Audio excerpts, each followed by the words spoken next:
Здравствуйте, в эфире «Время региональных вестей». С вами Лариса Шамаева и в начале главные темы выпуска.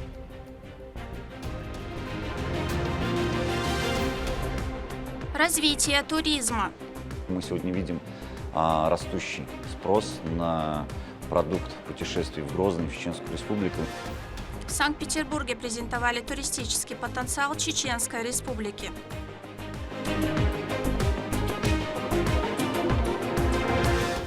Спектакль полный чудес. Али Баба и 40 разбойников. Управляет их движениями главный актер, дергая за ниточки. В столицу с гастролями приехал театр кукол Образцова. Фермер не профессия, а образ жизни. Ни одного метра земли без посева и без выращивания сельскохозяйственных культур. Такой наказ мы получили от главы Чеченской Республики. О деятельности протяженностью в целую жизнь смотрите в нашем выпуске.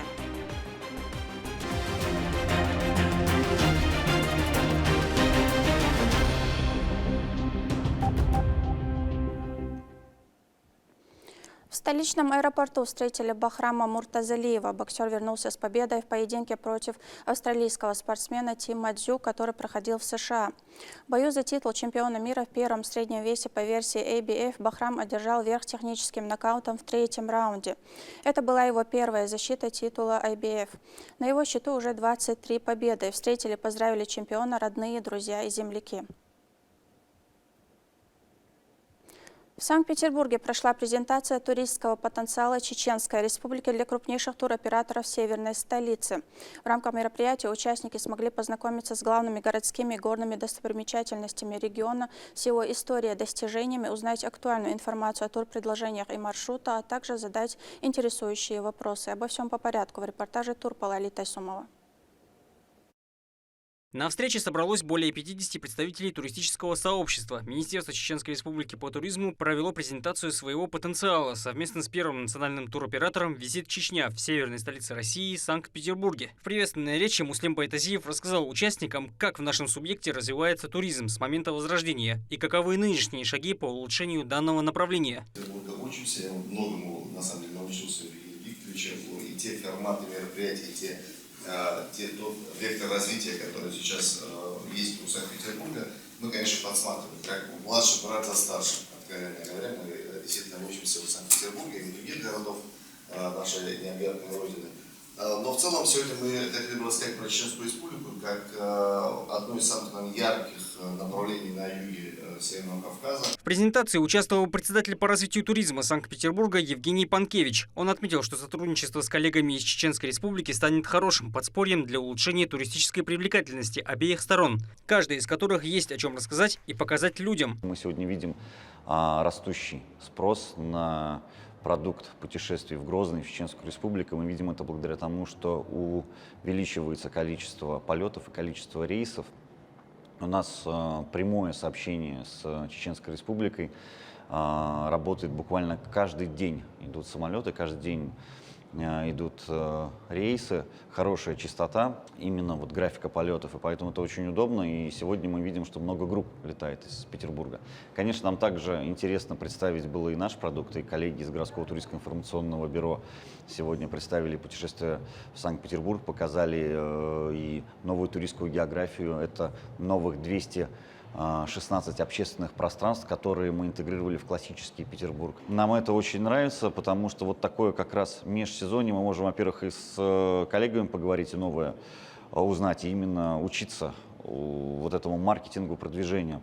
Ну и, конечно, продвигать и рекламировать друг друга, потому что вот в таком кросс-продукте, в такой коммуникации всегда именно рождаются новые идеи, которые мы потом имплементируем, применяем, и они дают нам всем хороший результат. Ну и, конечно, результат для нас один – это получать как можно больше туристов. Для собравшихся был продемонстрирован ролик о том, что из себя представляет современный туризм в Чеченской Республике. А это национальное достояние. Здесь есть все для активного отдыха, развлечений и приятного времяпровождения целыми семьями.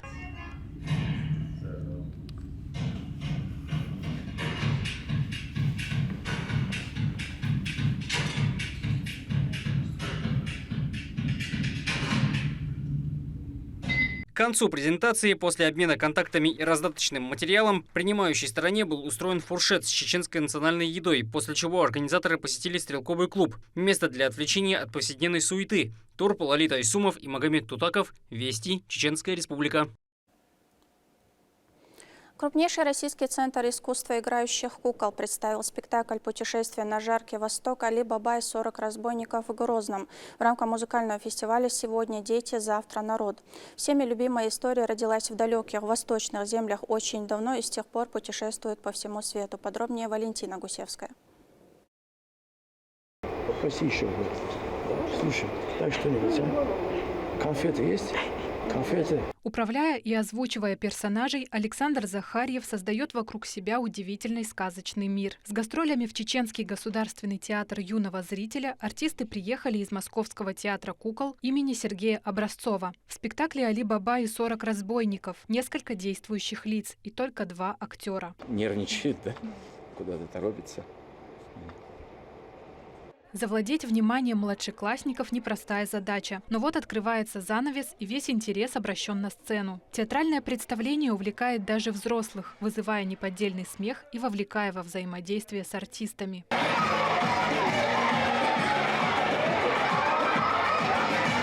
Кукольник Музраб Ага путешествует по миру на спине ослика Бакира со своими куклами и повествует зрителям историю о торжестве добра и смекалки. Репертуар театра Образцова рассчитан на все возрастные категории. Сначала этот спектакль вышел в одном виде для маленького количества зрителей, там на 40 человек. И мы его немножко переделали, чтобы, чуть-чуть переделали, чтобы этот спектакль был скорее для семейного просмотра, чтобы взрослые, которые приходят со своими детьми, чтобы и им тоже было интересно, чтобы какие-то шутки попадали, и немножко были понятны и взрослым, чтобы не только детям. Восточная история из книги «Тысяча и одна ночь» рассказывает об Али Бабе, нашедшего сокровища. На сцене магическим образом каждая декорация стала волшебной. Ковер-самолет, лампа Аладдина, а казан для плова превратился в пещеру разбойников с драгоценностями и открывается только волшебными словами «Сим-Сим, откройся». 40 разбойников удалось разместить в одном месте, каждый с уникальной эмоцией, характером и одеждой. Управляет их движениями главный актер, дергая за ниточки. Театр позаботился о том, чтобы каждая кукла и каждый элемент декорации были в двойном экземпляре. Одни на гастролях, а другие остались дома. Самая лучшая награда для артистов – признание зрителей. Дети смотрели спектакль с большим вниманием. Я пришла сюда первый раз, и мне очень понравилось. Мне понравилось больше, когда Али Баба взял золото. То Сим-Сим откройся, Сим-Сим закройся. Это было очень смешно. Еще раз, да? Да, обязательно. Мне больше понравилось смешное начало и когда Али Бабай нашел золото. А еще когда брат его узнал, что у него есть золото, он говорит, чтобы тот его привел. И когда тот его приводит, он такой сначала находит золото, этот брат Али Бабая, и потом начинает то пшеница, то одуванчик, то ромашка. Вот это очень понравилось. И конец, когда злодеи захотели второй шанс. Спектакль «Али Баба и 40 разбойников» показали в рамках литературно-музыкального фестиваля «Сегодня дети, завтра народ», который длится до 7 ноября при поддержке Российского фонда культуры и Министерства культуры региона. Проект объединяет писателей, художников, иллюстраторов, музыкантов. Вход на все мероприятия свободный. Валентина Гусевская, Ислам Ибрагимов, Магомед Тутаков. Вести. Чеченская Республика.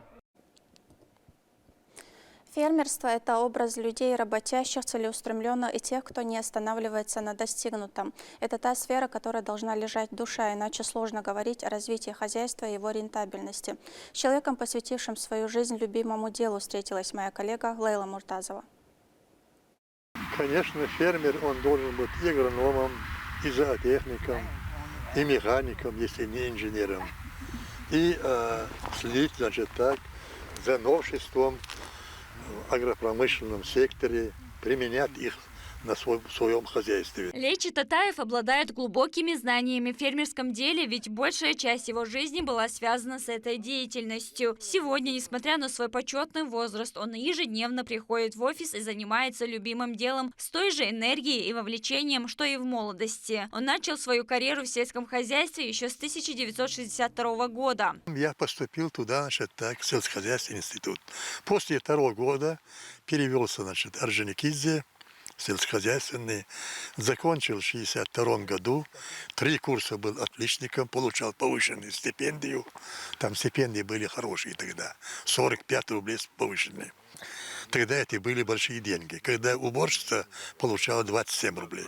И таким образом, значит, так приехал, значит, так устроил меня. Сначала хотели на большую должность, видно, инспектором какого-то управления. Потом, значит, один говорит: слушай, давайте не будем испортить ему жизнь, пусть он поработает агрономом, так, по специальности, а потом можно будет его продвигать. А то мы сразу начнем его, он сядет на начальственный, значит, трон и не будет понимать, как что делать, что не делать. Ну, я согласился, и мне назначили главным агрономом, или избрали село Бачают, мое родное село. Работал там главным агрономом год. Потом, значит, меня избрали первым секретарем Нижегородского райкома комсомола.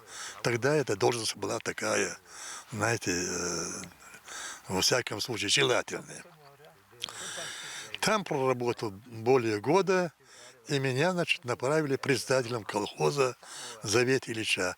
Это целая губерния, значит, так. В 1974 году Леча Алиевича назначили руководителем организационно-колхозного отдела Министерства сельского хозяйства Республики, преобразованного впоследствии в отдел по делам колхозов крестьянских фермерских хозяйств. Возглавляя отдел более 20 лет, он внес огромный вклад в развитие данного движения. Отдела колхозов и фермерских хозяйств, президентом Ассоциации фермерских хозяйств. Это было 91 год, март месяц. С тех пор я нахожусь на этой работе. Работа, конечно, очень интересная. Вот эти мои ребята, значит, так, они каждый раз меня переизбирают. Не говорят: иди домой, значит, сиди дома.